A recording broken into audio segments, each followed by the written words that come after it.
lê, mais você quer ler. Quanto mais você aprende, mais você quer saber. A Bíblia é um livro que está sempre ensinando para a gente. Às vezes você pode pegar o mesmo texto e ler 100 vezes. 100 vezes Deus vai te dar algo diferente. Aquele mesmo texto. Aqui, quando eu vejo que escreve João, aqui no segundo livro, que ele escreveu 5 livros. Ele escreveu o Evangelho de João, ele escreveu o primeiro, segundo, terceira carta de João, e ele também escreve o livro do Apocalipse, que fecha o Novo Testamento, fecha a Bíblia. E a minha preocupação com as igrejas do dia, nos dizem que vivemos, da nossa geração, a minha preocupação é quando eu olho para um texto desse aqui, e eu vejo aqui o que ele escreveu dizendo que Jesus, lá de cima, Deus estava vendo. Porque se você olhar, são 7 cartas às 7 igrejas: Esmirna, Tiatira, Laodiceia, Filadélfia. São muitas as igrejas e cada uma recebeu uma carta. E essa carta, antes de Jesus falar qualquer coisa na carta, a primeira coisa que Jesus falava é: eu sei as suas obras. Todas as cartas, você vai ver aqui, a quinta carta, a terceira, a segunda, todas elas estão escritas assim, por exemplo, aqui, capítulo 3, versículo 15, o que está escrito aí? Eu sei as suas obras. Se você for olhar a outra carta, vou dar um exemplo aqui, a outra carta aqui, capítulo 2, versículo 13, o que está escrito aí? Eu sei as suas obras. Antes de Jesus falar qualquer coisa, ele está dizendo para a igreja: conheço vocês. Eu sei as suas orações, os joelhos que você encolhe no chão. Antes de Jesus falar qualquer coisa, Jesus deixando bem claro: eu conheço vocês, sei as obras, sei as suas obras. Mas o que me preocupa é que Jesus ele revela dizendo assim: olha, eu sei que você tem pouca força, mas essa pouca força que você tem, você não usa ela em vão, você não gasta essa força à toa. Eu sei que a sua força é pouca, aleluia, mas essa pouca força que você tem é para guardar o meu nome. Aleluia. Essa pouca força que você tem, você não negou o meu nome. Aleluia. Essa força que você tem é pouca, mas eu quero te dizer uma coisa também: problema é sinal de que você tem força. Porque Deus só manda problema para quem tem força para enfrentar. Todo problema que vem para a nossa vida não vem nenhum problema, não vem nenhuma carga que seja impossível de você carregar. Não vem para a sua vida nenhum problema que vai ser pesado demais para você, não. Porque a Bíblia diz assim que Deus ele lava os nossos pés. E a Bíblia diz assim: conformosos são os pés que anunciam boas novas. Então, essa pouca força que você tem, essa pouca força que nós temos, não vamos gastar à toa com coisas que não valem a pena. A minha preocupação é essa: com quem é que você está gastando sua força? Aonde está indo a sua força? Porque eu vou te dizer uma coisa: quando eu começo a exaltar os problemas da minha vida, quando eu começo a ficar muito preocupado com alguma coisa na minha vida, eu estou roubando a glória de Deus e estou depositando esse problema. Porque eu estou exaltando o problema e estou diminuindo Deus. Porque se eu soubesse que Deus vai continuar sendo Deus, e se eu entendesse que realmente Deus é maior do que o meu problema, eu não iria estar tão preocupado com o problema, eu iria glorificar o Senhor. Porque eu sei que Deus ele é muito mais, tem Deus para dar do que nós para pedir, na verdade. A Bíblia não vai pedir demais, não. Você pode pedir, você pediu pouco, você não pediu nada aí. A Bíblia fala: pedir, dá-se-vos. Pedir, é 2 vezes, sabe por quê? Que é para você entender. Você pode seguir pedindo, mas tem ele para dar do que nós não pedimos. E não é que Deus não tem para dar, irmão. Deus ele tem muito para dar. Só que Deus ele não é bobo. Deus ele não é bobo. Deus ele dá um talento para quem merece ganhar um talento. Talvez nem merecia ganhar esse um, mas para não falar que não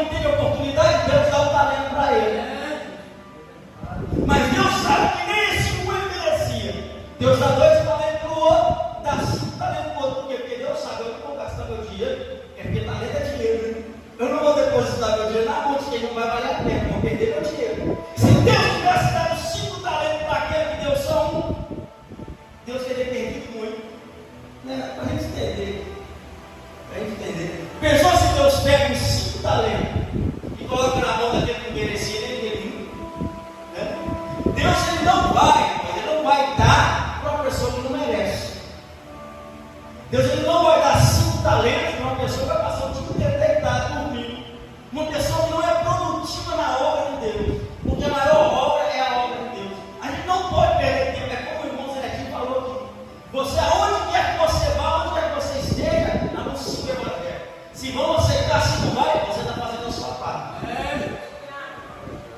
Porque passando aquela imigração lá nos Estados Unidos, 300 almas aceitaram Jesus. E ontem, e como a obra de Deus não para, ontem eu estava vindo para cá, passando residência, vindo para cá, para Tarumiri, tinha duas mulheres acenando. E eu perguntei, para onde vocês estão indo? As mulheres estão indo para Tarumiri. Mas se eu deixar vocês na praça, tá bom? Tá. Então tá bom, né? E aí nós temos um silêncio, que eu não conheço elas, nós também não conhecemos. Um silêncio até quase chegar em Tarumiri. Mas para quebrar aquele gelo, eu falei assim, vocês já aceitaram Jesus uma vez na vida? E elas falaram, não. Mas então faz o que dá tempo de fazer. Dá tempo de fazer. Tudo é possível crer. Todas as coisas não são possíveis através do nome de Jesus. E ela também falou comigo, o meu irmão é pastor da igreja Madureira. Eu falei, você está brincando? É. E da onde? Daqui de 2000, então eu vou para eu estou vindo para cá para eles. Eu vou lá.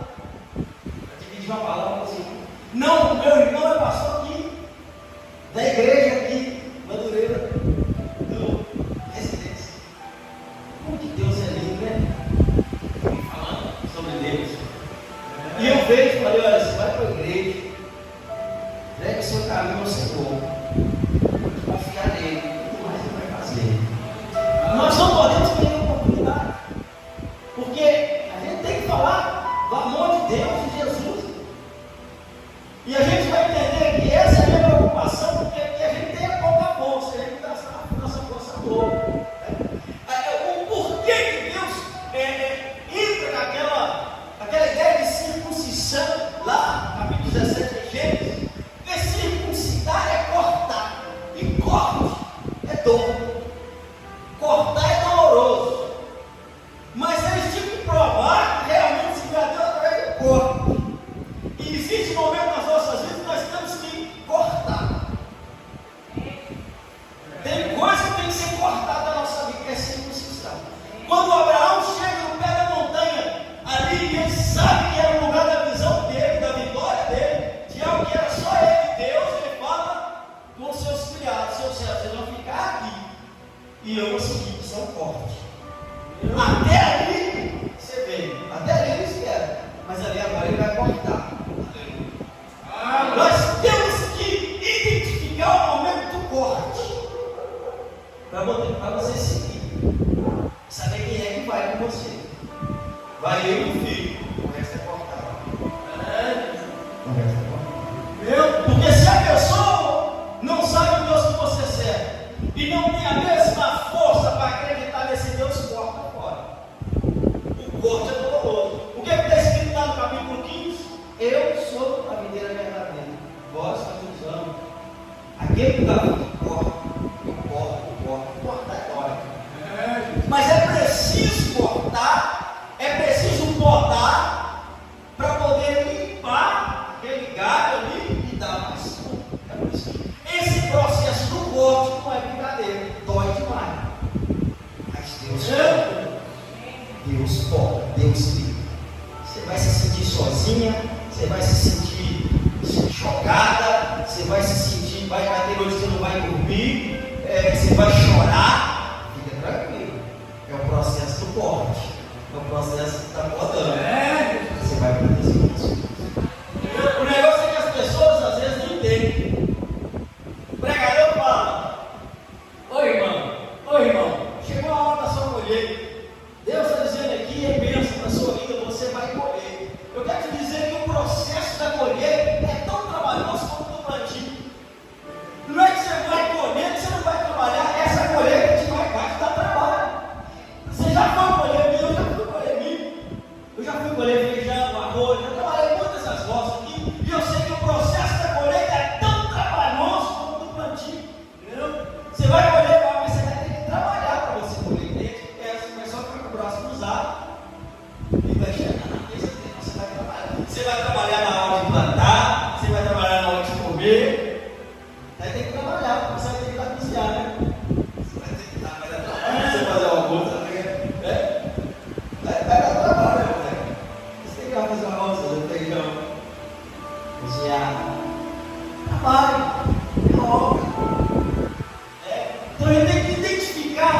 corte, você tem que circuncidar. Tem certas coisas na nossa vida que você não pode deixar aquilo seguir. Por quê?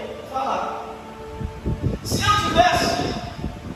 tivesse cortado a minha vida em problema, há 10 anos atrás, hoje eu não estaria lutando com ele. E se eu não cortar hoje, daqui mais 10 anos, eu vou estar lutando com o meu problema.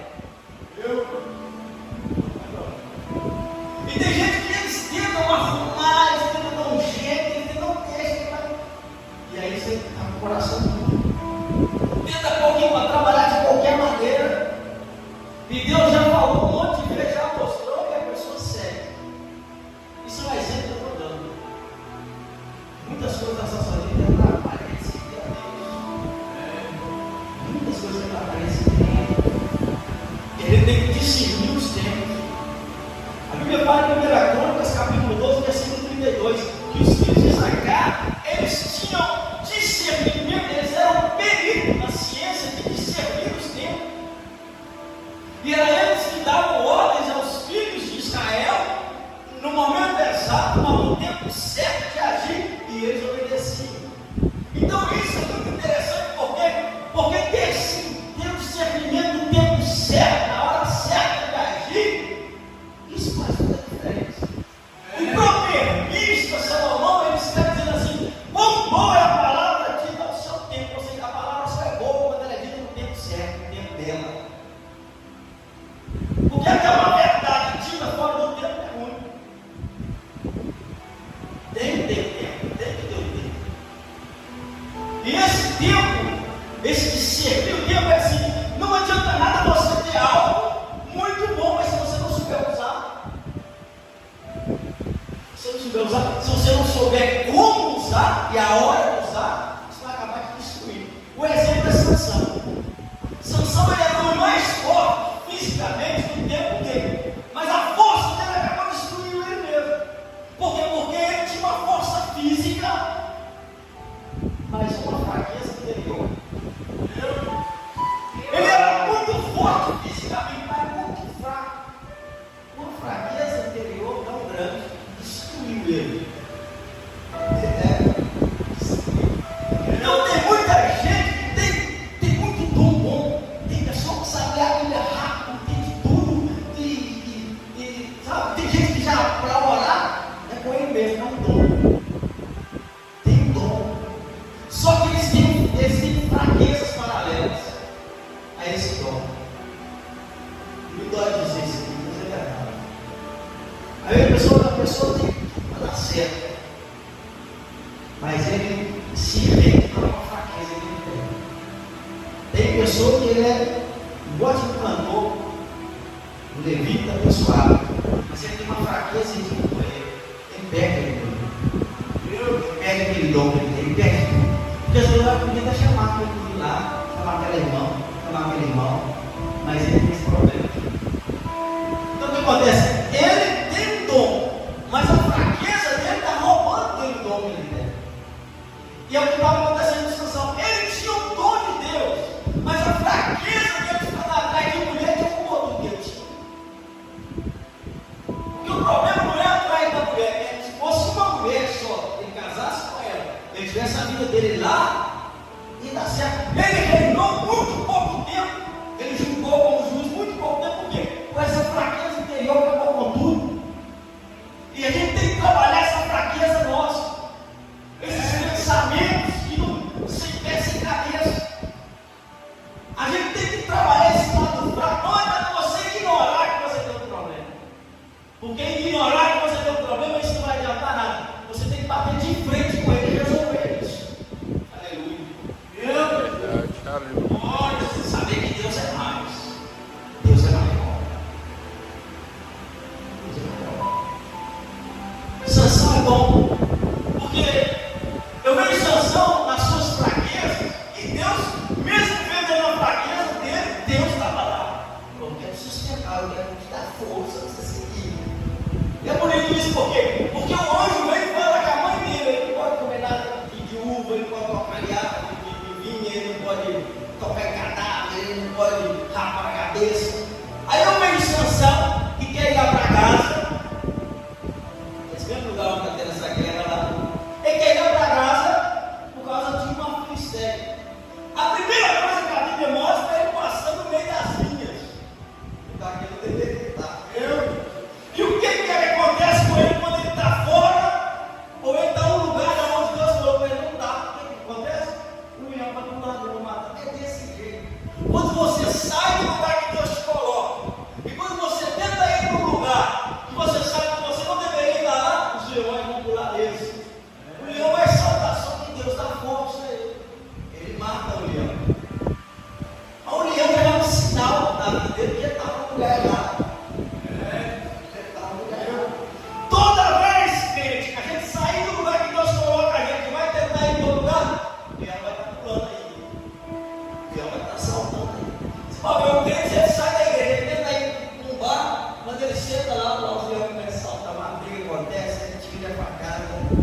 tinha umas abelhas, tinha, como é que chama aquele negócio de mel?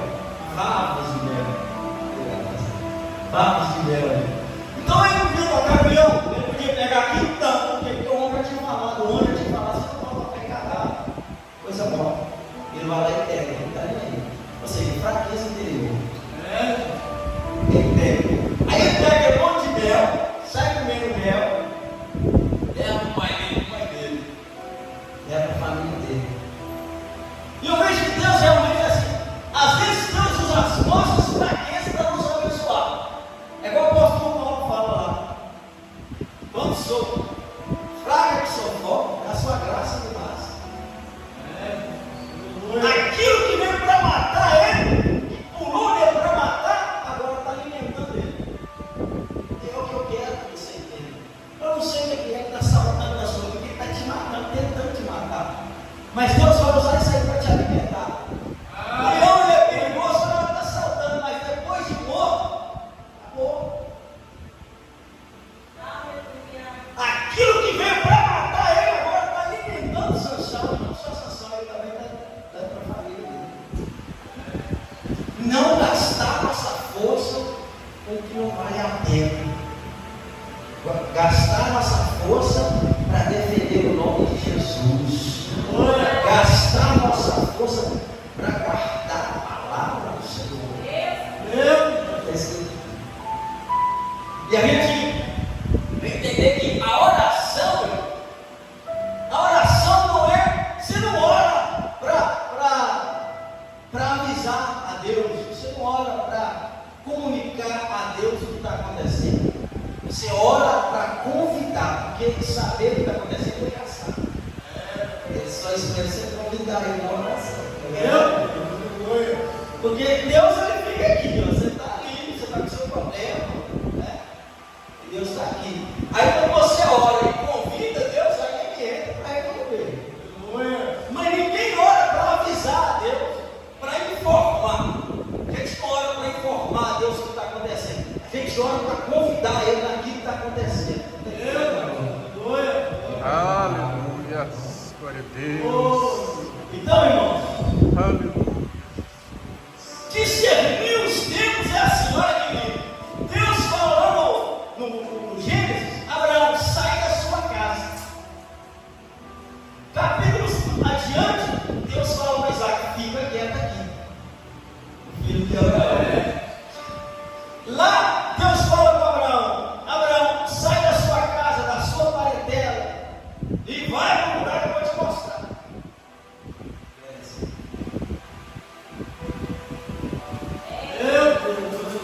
Lá no capítulo 16, 17, passa outros capítulos, chega no capítulo 26, no livro de Gênesis. Isaac está arrumando as suas roupas, as suas coisas, colocando tudo direitinho, arrumando a mala para sair fora, porque ele está uma fome, muito grande na terra. Ele arrumando tudo e Deus veio e aparece para conversar com ele. E fala: o que você está fazendo, Isaac? Eu não vou embora. A terra está uma fome para todo lado, tem que você ficar aqui não. Deus fala: fica aqui mesmo tempo. Discernimento de tempo, discernimento ouvindo a voz de Deus. Para um Deus fala: sai daí, em um tempo de fartura. Essa é a maneira que Deus trabalha, né? Em um tempo de fartura, lá na casa de Abraão, naquele tempo era Abraão ainda, Deus fala para ele: sai aí dessa monotonia, sai aí desse conforto, e vai para o deserto, vai para a terra de Deus. Agora, aqui para Isaac, onde está todo mundo passando fome, uma fome terrível na terra, Deus fala para ele: fica quieto, eu vou te abençoar. Aleluia! E a Bíblia diz que Isaac plantou naquele tempo que uma ceia colheu. A Bíblia diz que aonde Isaac cavava um poço, a água estava lá. As pessoas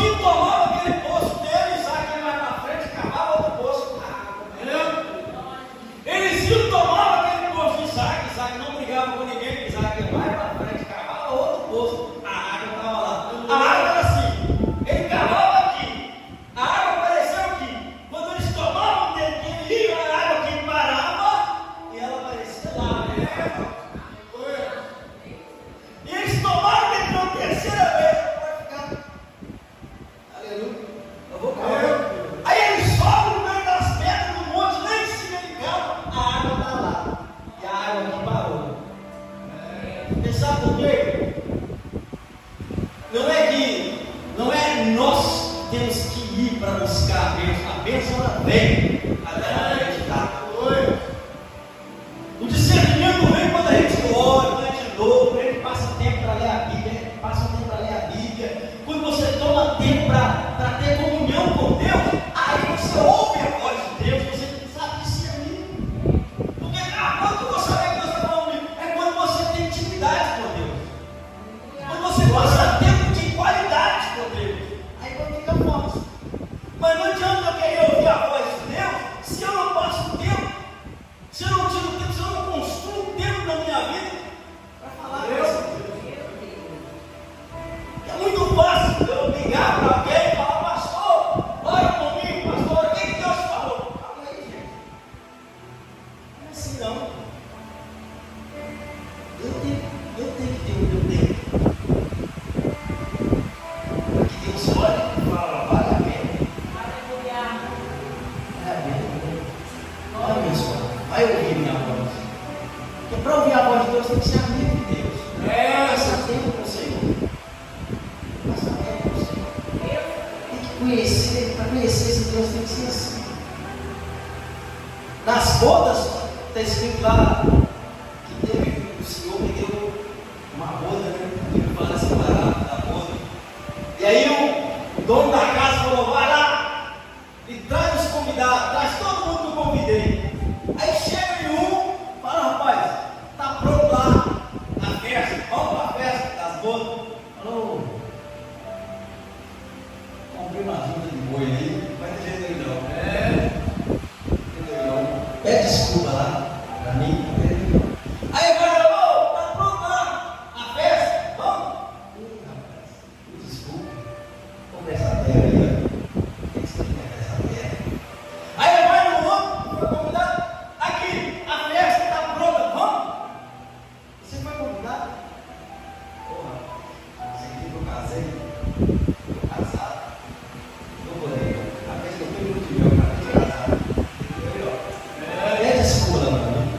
Aí vem todo mundo e fala para o Senhor, dono daquela festa: para ninguém ver, cada um fala uma coisa. E por que Jesus ele ressalta isso? Porque casar é importante. Casamento é muito importante. Não é que é uma desculpa fraca, não. O casamento é uma coisa muito importante. Como é que você vai largar o seu casamento? Como é que você vai largar a sua noiva ali, ou o seu noivo?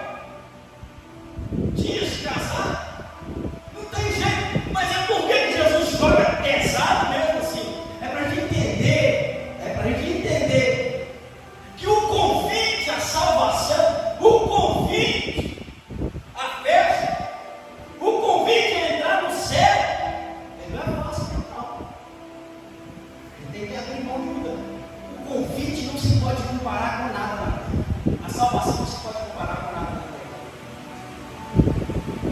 Então ele fala o seguinte: vai pelas ruas, e convida quem você vê, aleijado, cego, manco, coxo, todo lugar que tiver traz essa comida que eu preparei, não vai ser, a vitamina que tem essa comida não vai ser jogada fora. Aqueles que tinham aparência, aleluia, eles foram convidados pela aparência. Aparentemente eles mereciam ser convidados, mas a aparência, filho, a aparência caiu por terra na hora da verdade. Foram aparentemente, eles foram convidados porque aparentemente eles mereciam. A gente vê dentro de Israel, aparentemente os fariseus eram para ter sido convidados, eles conheciam toda a lei, aparentemente eram aqueles religiosos, mas aí Jesus levou os povos, os bagos, os alegados, paralíticos, e eles se alimentaram. Então eles não quiseram, não nós. E nós estamos alimentando. Nós não estamos alimentando. Quanto glória a Deus. Glória a Deus. Aleluias. Aleluia, Jesus. Quando a gente está nessa obra de Deus, a gente não olhar para trás. Tem que seguir. Não importa o que aconteça, a gente tem que seguir. Não importa o que aconteça. Voltar aquilo que a gente era antes, jamais. Tem que seguir. Por quê? Porque quando você está na obra do Senhor e você está indo para frente, você está em movimento. Mas se você parar e olhar para trás, você vira um monumento. O que é um monumento? Um monumento é um estátua. Enquanto você está seguindo a obra, você está em movimento, você está em progresso. Mas se você parar e olhar para trás, vai virar um monumento. Uma estátua de sal. A mulher de Ló virou uma estátua de sal, virou um monumento. Estava em movimento, parou, virou um monumento. A gente tem que seguir. Vai vir dias que não vai ser fácil, você tem que seguir.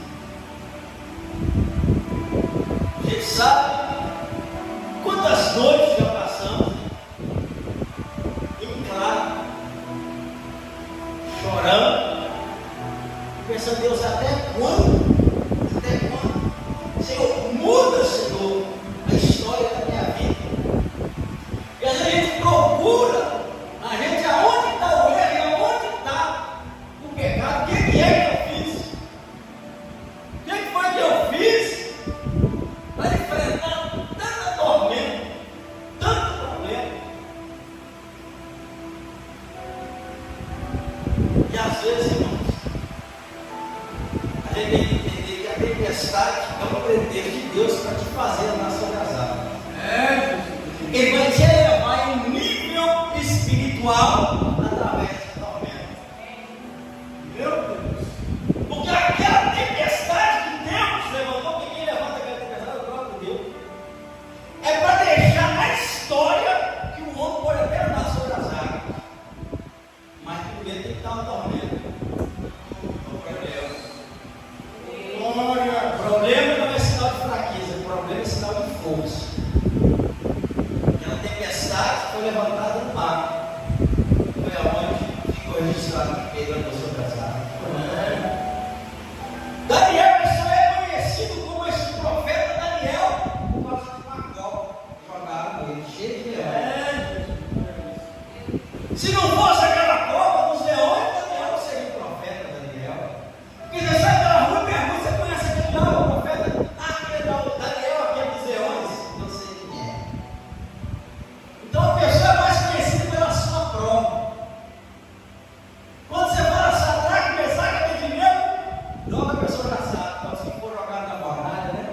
Você conhece ele por causa do problema que ele enfrentou. E continuar aqui, a sua vida não vai ser diferente. Todo e qualquer problema que vier na sua vida, você vai enfrentar, vai vencer, vai passar, vai testemunhar, e a igreja vai glorificar a Deus pela sua vida. Glória a Deus. A igreja vai adorar a Deus. Deixa eu te dar um exemplo. O apóstolo Saulo, depois virou o apóstolo, Saulo, ele perseguia a igreja. E a igreja já tinha ele como inimigo mortal. Ele matava mesmo, estava lá na hora de matar os dele. Só que quando eles se enteraram, ficaram sabendo que ele agora estava pregando a palavra, aí agora a igreja está orando, agradecendo. Depois a igreja vai orar, a igreja estava orando agora, agradecendo, louvando a Deus, porque agora ele estava pregando o evangelho. E é muito bonito isso, porque o que a gente precisa é de uma oportunidade para adorar o Senhor. Essa oportunidade para adorar a Deus, muitas vezes a gente se equivoca, porque às vezes a gente planeja obter alguns resultados em nossas vidas, e muitas vezes quando a gente está alcançando esses resultados, a gente está pensando que fez a coisa certa. Nem sempre que você alcançou aquilo que você está querendo, quer dizer que você fez a coisa certa. A gente só sabe que está certo o que a gente faz, não é pelos resultados que você tem, mas sim pela atitude que você toma na obra de Deus para fazer a obra de Deus com amor. Porque às vezes as pessoas eles obtêm resultados que eles querem, mas não é a vontade de Deus. Não é a vontade de Deus. E a gente tem que trabalhar de acordo com a vontade de Deus, porque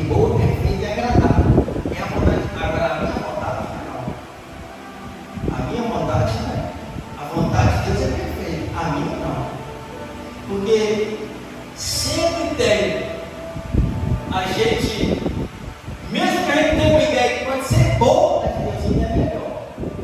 Deus sempre vai ser melhor. Sempre vai ser melhor. Então, a gente buscando a vontade, eu sei, o que eu estou pensando é isso, mas eu sei que a sua vontade é melhor. Seja feita a sua vontade. A igreja precisa de pessoas definidas, decididas. A igreja precisa ser uma igreja decidida. É uma igreja que não há, não, uma igreja, nós irmãos temos que ser decididos. Sabe por quê? Porque lá no capítulo 10 de Marcos, a Bíblia diz lá que Bartimeu, quando ele ouviu aquele alvoroço, ele perguntou. E a multidão falou: é Jesus que está passando. O que está acontecendo aí? Jesus que está passando. Ou seja, Bartimeu é cego. Mas ele falou: o que está acontecendo? O que está acontecendo aí que pode ser proveitoso para a minha vida? O que está acontecendo aí que pode ser bom para mim? Estou cego, mas não estou morto. E ele já é uma pessoa decidida. Jesus já é. Jesus, filho de Davi. Não, cala a boca, pode gritar. Impedimento, obstáculos. Toda vitória passa por obstáculos. Antes de você possuir, antes tem que cortar. Lembra qual é essa posição? Antes de Abraão tomar posse da terra, tem que cortar primeiro. Antes de possuir, circuncidar certas coisas na vida. Antes de tomar posse, passar a enfrentar esses obstáculos. Então, ele insiste, enfrenta os obstáculos. Jesus vem. Quando Jesus vem, fala: o que é que você quer que eu faça? Passando, passando. Jesus não para. Senta para bater em papo. Ele passando. O que é que você quer que eu faça? Ele é tão decidido. Ele não cata rodeios. Ele não vai arrumar. O que você quer que eu faça para você? Deixa eu ver qual que é. Não. Ele é tão decidido que ele fala assim: o que você quer que eu faça? Eu quero ver. Ele vai direto. É decisão. Como decidir. Ele sabia o que ele queria. Então receba ele. Eu não estou dando uma vez. Irmãos, vamos ser assim, decididos. Vamos fazer um plano na nossa vida, que você seja definido, uma definição. Porque se Jesus aparece para mim agora, fala: o que você quer? O que é que eu preciso? Ele já foi, já está lá, já está curando a mulher dos 12 anos de mundial, entendeu? Decidir que quando chegar a hora, você já sabe o que vai acontecer. Vai ser feito. As coisas têm que ser decididas. Um exemplo bacana, irmãos, para dar uma terminar aqui. Uma vez, ele estava dando entrevista a uma mulher, falou com ele assim: como é que o senhor fez para se tornar um multimilionário? Ela estava com papel na caneta. Aí o Bill falou com ela assim: anota aí a quantidade de dinheiro que você quer, você acha que dá para você se tornar um multimilionário? Ela falou: não pode da minha pergunta, não. Eu te fiz uma pergunta: como o senhor fez para ser um multimilionário? Ele falou com ela: anota aí a quantidade de dinheiro que você gostaria de ter. E ela 3 vezes insistiu com ele: eu quero que o senhor me responda a pergunta que eu fiz. Não muda não. E ele falou com ela: se você soubesse diante de quem você está, se você soubesse, essa é a diferença entre eu e você. Eu fiquei multimilionário por isso.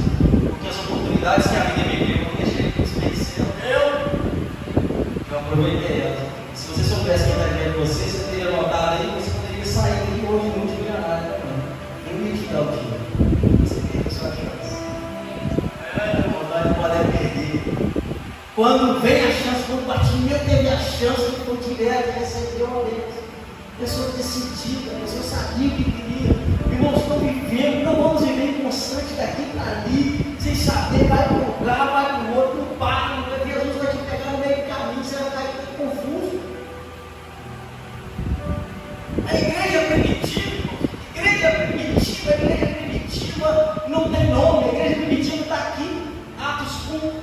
capítulo 1, versículo 13. Estavam todos reunidos no mesmo lugar, no cenáculo. Ali estava Maria, mãe de Jesus, Maria, mulher de esposa de Clopas, Maria Madalena, Maria, mãe de Marta. Estava aquele monte de Maria, estava aquele monte de mulher, aquele monte de gente ali. Essa é a igreja primitiva. A Bíblia fala que unanimemente estavam unidos na súplica e oração. Aqui é onde começa a oração no nome de Jesus. Essa é a igreja. Foi onde se iniciou as súplicas e as orações no nome de Jesus. Esse é isso. Daqui para frente, desse capítulo 1 de Atos para frente, até terminar a Bíblia, o Novo Testamento, não vai ouvir mais falar de Maria, mãe de Jesus. Eu fico pensando que é só eu que estou vendo isso aqui. Eu penso, a mesma Bíblia. Porque se realmente as Marias, porque não era muita Maria, se fosse realmente, aí na frente também ninguém vai mais falar dela não. Mas Jesus não pode não. Jesus ali até terminar. Eu fico pensando, né? A igreja primitiva mostra as mulheres orando no nome de Jesus. A igreja primitiva mostra que nesse mesmo lugar, irmão Zeretinho, ali estava Mateus o publicano, Simão Zelote, inimigos mortais. Simão Zelote era zeloso pela lei, e Mateus o publicano era o coletor de impostos. Um odiava o outro, mas ali as diferenças vão ter, porque quando a gente chega na presença do Senhor, a gente não vem para a igreja por causa de partido, a gente vem para a igreja por causa de política. A gente não divide a igreja por causa de política. E se político fosse importante, o apóstolo Paulo tinha escrevido um monte sobre César Neto, que era o imperador da época. Nunca falou nada. Não traçou nenhuma linha. Se a política fosse importante mesmo, Pedro tinha escrevido as suas cartas. O importante não é os nossos votos, é direcionado a uma pessoa. O importante é o único voto que Jesus fez por nós. Essa mensagem que eu trouxe hoje aqui, irmão, é a gente saber cortar das nossas, circuncidar, cortar das nossas vidas muitas coisas que precisam ser cortadas para a gente chegar no lugar da vitória. Precisa ser cortado. E se você não corta hoje, e se já tem 10 anos você está lutando, daqui 30 anos vai estar 40 anos lutando pelo problema. Mentira. Esse processo doloroso vai precisar ser cortado. E é muita coisa, que eu não estou falando só de coisa física, não. Amém, de coisa espiritual. Capítulo 6, 1 Coríntios. Purifiquemos hoje toda a imundícia da carne e do espírito. Porque quando a gente pensa em pecado, a gente pensa só em coisa da carne. Ué, purificar o espírito também. Atenas que traz uma brasa e toca na boca de Ezequiel, está mostrando para ele. Por quê? Porque ele fala o seguinte: ai de mim que vou perecer, que sou pecador. E quando a gente pensa em pecado, a gente pensa que é algo que a pessoa fez, que roubou, que se prostituiu. Porque é isso. Porque, não, mas Atenas era onde? Na boca. Atenas não era na boca. Toca na boca, parei para pensar. Isso vai ser. O senhor está chamando a atenção para a boca do profeta, para a boca do homem? Pecado? Aí eu entendi. Porque às vezes a gente pensa, pecado é uma ação, uma atitude, uma coisa que você fez. E a brasa vai tocar na boca. E vai ensinar para ele. E Jesus sempre fala, para quem contamina o homem é o que sai da boca. Tem na boca. Para limpar. Em nome de Jesus, essa é a mensagem aqui que eu vou deixar para os irmãos. Não gastar a sua força. Nossa, isso é pouco mesmo, né? Não gastar a força daquele que tem. Use essa força aí a favor da obra do Senhor, a favor da palavra do Senhor. E proteger o nome de Deus. Glória a Deus. E tem uma coisa, quando a gente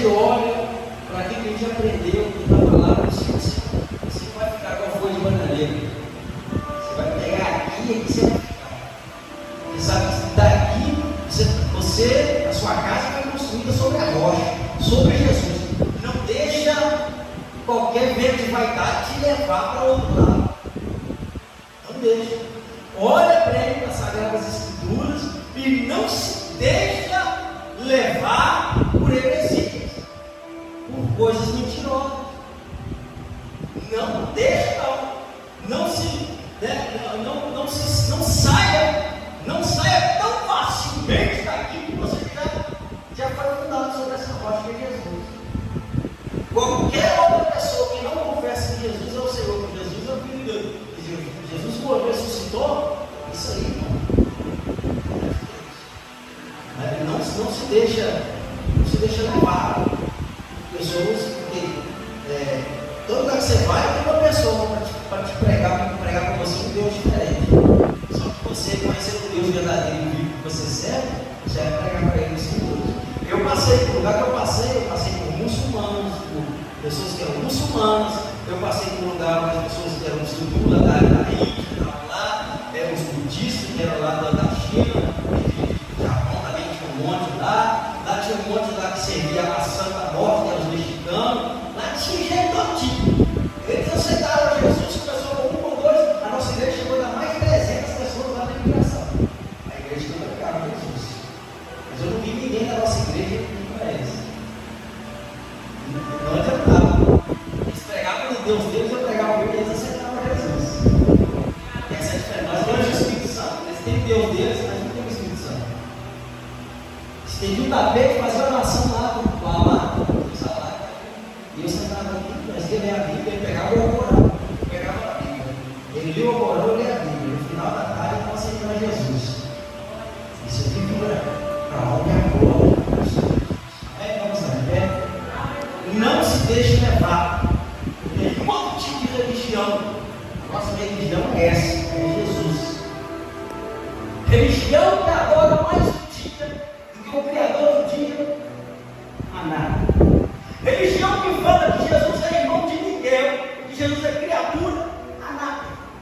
Não aguenta isso. Religião que santifica mais a criatura do que o Criador, a nada.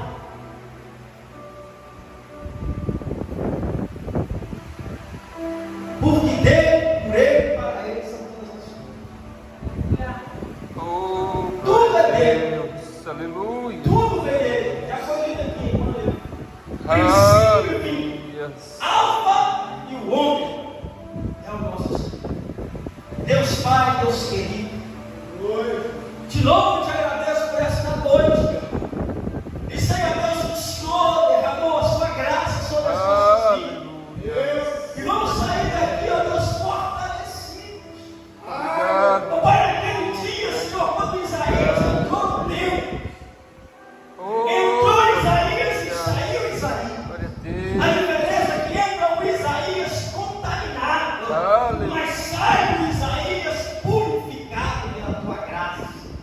Ó Deus, eu não sei como entraram os teus filhos neste lugar, mas o meu pedido nesta noite é que venhamos sair daqui, ó Deus, purificados, em nome de Jesus. Ó Deus, muito obrigado, Senhor, por tudo quanto o Senhor tem feito em nossas vidas. E eu profetizo, ó Deus, na vida dos meus irmãos e irmãs, que tudo quanto, ó Deus, eles precisam, Senhor, tudo quanto eles têm buscado no Senhor, ó Pai, que eles venham encontrar a resposta, que eles venham encontrar, ó Deus, a resposta, que seja bem sucedido, ó Pai, diante do Senhor. Conforta os seus corações, nos momentos de perigo, nos momentos, ó Deus, de dificuldade. Conforta-nos, ó Deus, com o teu Espírito Santo.